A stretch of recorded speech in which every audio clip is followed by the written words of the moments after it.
अच्छा जी, welcome back. आप देख रहे हैं आज पाकिस्तान। अब ज़रा सबसे पहले आपसे आज प्रोग्राम की शुरुआत करते हैं योगा को लेकर। अच्छा, मुझे बड़ा इंटरेस्टिंग बात ये लगती है कि मैंने जितने लोगों से बात की है वो कुछ राय बटी हुई सी नज़र आती है। जो फिटनेस एक्सपर्ट्स हैं वो यकीनन योगा की अफादियत को मानते हैं, लेकिन कहीं ना कहीं उनको लगता है कि बहैसियत मुसलमान इसमें कुछ कबाहत है, कुछ हमारे जहन में ना शुभात आ जाते हैं बिकॉज ऑफ द चांटिंग।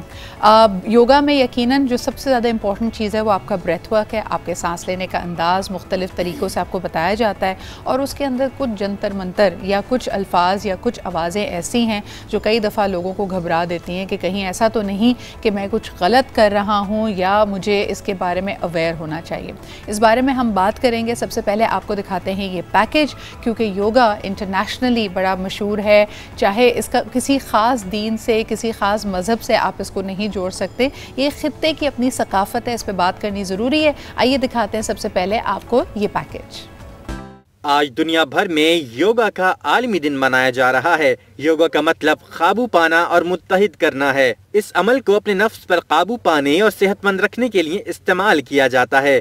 तहकीक के मुताबिक योगा जिस्मानी और नफ्सियाती वर्जिश का तरीका है जो इंसानी सेहत पर खुशगवार असरात मुरतब करता है। बर्रे सगीर में सदियों से जिस्मानी, जहनी और रूहानी सेहत की आबियारी के लिए योगा किया जा रहा है। ताहम 2015 में अक़वाम मुत्तहिदा की जनरल असेंबली में 21 जून को योगा का आलमी दिन करार दिया गया। इस वक्त से हर साल आज के दिन योगा के हवाले से दुनिया भर में सेमिनार्स मुनक्किद किए जाते हैं और इसकी अफादियत और आगाही के सिलसिले में प्रोग्राम मुरतब किए जाते हैं। माहिरीन के मुताबिक ज़ायदुल उमर अफराद जो अपनी याददाश्त को बेहतर और भूलने की आदत को कम करना चाहते हैं, उन्हें चाहिए कि अपने मामूलात में योगा और मुराक़बे को शामिल करें।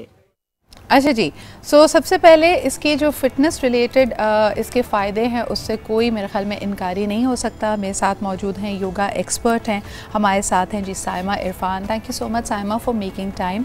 लेकिन जिस सवाल से मैंने शुरुआत की आज के सेगमेंट की कि योगा करते हुए हमारे यहाँ मेरे इर्द गिर्द बहुत सारे लोग और मैं पर्सनली भी कभी कभार एक मुगालते का भाम में पड़ जाते हैं, क्योंकि उसमें चांट्स होते हैं और ऐसा लगता है कि शायद हिंदू मज़हब से रिलेटेड कोई जंतर मंतर हैं जो आप पढ़ रहे होते हैं, बोल रहे होते हैं। तो लोग कहते हैं कि क्या हमारे लिए ये सही भी है कि हम योगा की तरफ जाएं? तो प्लीज़ सबसे पहले तो इस पर क्लैरिटी दें। अच्छा, मैं ये बता दूं कि सबसे पहले तो ये क्लियर कर दूं कि इसमें मज़हब कहीं पे भी नहीं आता। कोई सी भी एक्सरसाइज ले लें और ख़ास तौर से योगा के हवाले से कहा जाता है कि भाई इसमें कोई जंतर मंतर पढ़े जाते हैं। मैं पिछले 15 ईयर्स से मैं कर रही हूँ और कोई जंतर मंतर हम नहीं पढ़ते हैं। हम एज ए मुसलमान हम इसको एक फ़िटनेस के तौर पर लेते हैं, एक एक्सरसाइज लेते हैं। हाँ बिल्कुल, ये ऐसा ही अगर ये सोचें कि आप जैसे नमाज़ पढ़ रहे हैं, जैसे इसमें बहुत सारे पोजेज जो हमारी नमाज से रिलेट करते हैं। जैसे हम सजदे में जब जाते हैं तो चाइल्ड पोज बिल्कुल समझो उसी से बिल्कुल वैसा ही है।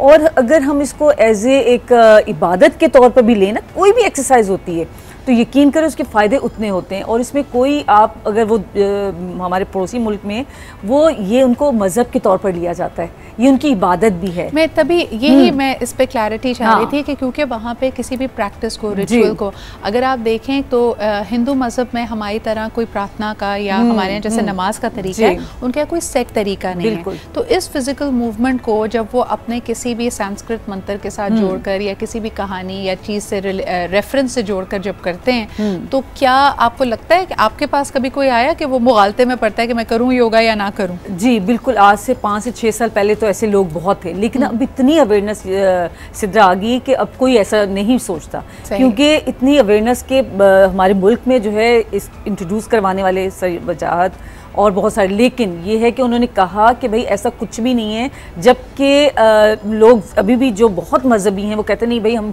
योगा नहीं करेंगे, हम यूँ हाथ नहीं करेंगे। अरे ऐसे हाथ करने से क्या होता है? कहेंगे ये हिंदुआना जो ना जैसे तरीका है ये वैसे करते हैं। इसका मतलब क्या हुआ, ये हाथ आपके ही है ना, और जब दोनों हाथ मिलते हैं तो ये एनर्जी ट्रांसफ़र करते हैं राइट साइड से लेफ़्ट साइड, लेफ़्ट साइड से राइट साइड। ठीक है, तो ये जो है आपकी एक एक लम्हे में आपको एनर्जी और पॉजिटिव एनर्जी आपकी बॉडी के अंदर प्रोड्यूस हो रही है। ठीक है, और इसके साथ ये कहते हैं कि भाई मज़हब वो मज़हबी अपने तरीके से बनाते हैं, लेकिन हम लोग अपने जो भी एक्सरसाइज करें योगा को, तो हम भी अपने मज़हब को लेके अगर वो चैंट कर रहे हैं तो हम अल्लाह का नाम ले सकते हैं। अगर मुराकबा करते हैं, मुराकबा तो हमारे इस्लाम में भी है, अगर वो मेडिटेशन करते हैं हम मुराकबा करते हैं। ठीक है, तो इसी से अगर आप सोचें कि अगर मेडिटेशन में आप चले जाएँ, आप खाना कहाँ पहुँच जाएँ, आप कहीं जहाँ पे भी आप जाना चाहते हैं, जो आपको सबसे अच्छी जगह लगती है, मतलब उससे अच्छी जगह तो है नहीं सकती ना मुसलमानों के लिए, मस्जिद नबवी है और खाना काबा है, इसके अलावा तो कोई ऐसी जगह नहीं है। आप ये कहेंगे साइमा कि अगर किसी को भी अभाम है, आप इसके योगा के जो फवायद हैं आपकी बॉडी के लिए, आपके माइंड के लिए,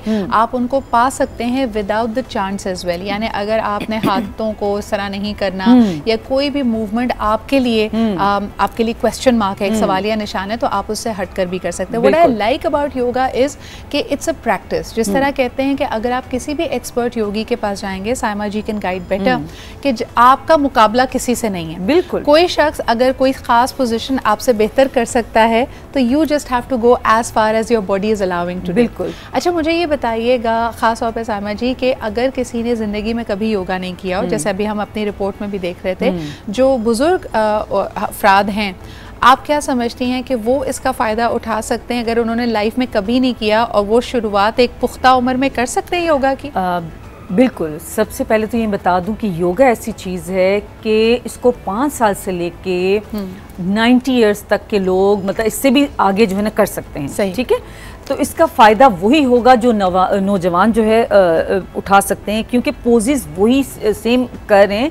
लेकिन अगर जैसे हम खड़े होके, मैं कह रही हूँ ट्री पोज करते हैं, एक लेग को स्ट्रेट करते हुए दूसरी लेग को हम यहाँ पे रखेंगे, तो जो उसके फ़ायदे हैं, जो बैलेंस करने के हैं, वो तो बैलेंस तो सबसे ज़्यादा उन्हीं को ज़रूरत है। सही, ठीक है, तो ये कितना बड़ा फ़ायदा है। अगर इसकी प्रैक्टिस आहिस्ता से करेंगे, स्टार्ट में उनका नहीं होगा, नौजवान तो कर सकते हैं इजीली।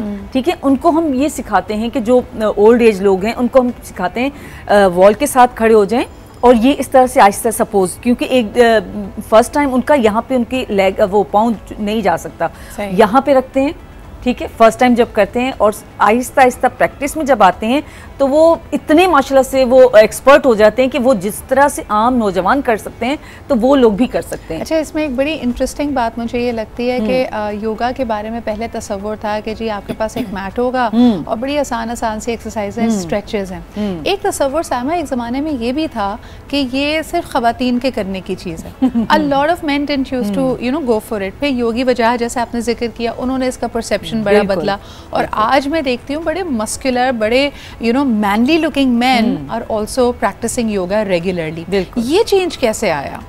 सबसे पहले तो ये बता दूं कि जैसे अगर कोई और एक्सरसाइज करते हैं उसकी अफादियत अपनी जगह है, लेकिन योगा के इतने बेनिफिट्स हैं कि शायद इसको लफ्ज़ों में बयान ना किया जा सके। ठीक है, सबसे पहले तो आप ये देखें, इससे आपकी बॉडी एक तो फ्लेक्सिबल होती है, और जिन लोगों की बॉडी फ्लेक्सिबल होती है वो कभी उनकी ना जॉइंट्स का पेन होता है ना मस्कुलर पेन होता है।